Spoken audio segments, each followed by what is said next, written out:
The death of NASCAR driver Jason Leffler in a short track sprint car race has shined a light on the issue of safety in racing and has many people asking, are local short tracks safe enough?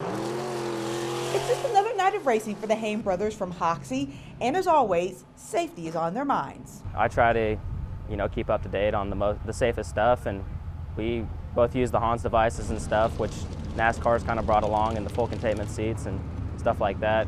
This weekend's show features modified and stock cars, not sprint cars like the one that Leffler was driving when he was killed. But those kind of cars do make an occasional appearance at tracks in the area. We do everything we can at IMCA to address the specific race car rules and the safety that is geared towards the racer.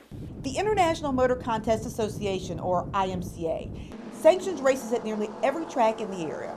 And their rules don't require racers to use all the safety equipment that the Haim brothers do. We sanction 8 divisions of race cars, and in one of the divisions, the sprint cars in particular, we do require them to wear head and neck restraints. We do require that they have either a neck collar or a head and neck restraint system.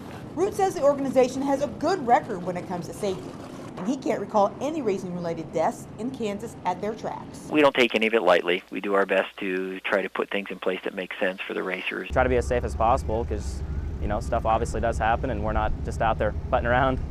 The death of NASCAR driver Jason Leffler has shined the light on the issue of safety at local short tracks. On Monday, we took a look at what drivers can do to protect themselves.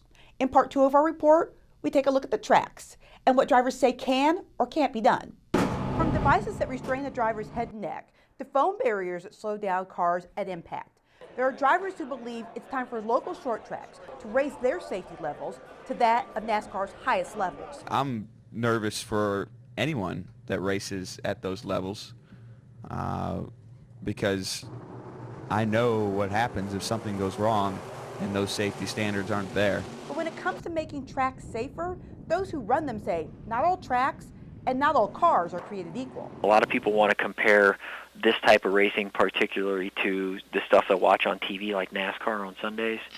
Those facilities are much larger. Even the man who invented the safer barrier has its doubts on whether it would have prevented Leffler's death. He told the Charlotte Observer, quote, "The safer barrier was designed to function with stock cars and open-wheel cars that have much stiffer frames and are generally traveling at much higher speeds," end quote.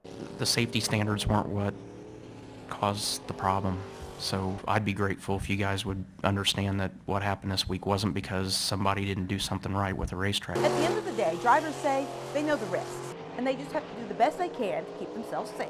I mean, you never know. Stuff can always happen, and I guess if it's, meant to be, then it's meant to be. Of course it's scary, but we're all racers. We love to go to the racetrack just like he did and compete. It's what we've done our whole lives, and, it's probably not going to stop now.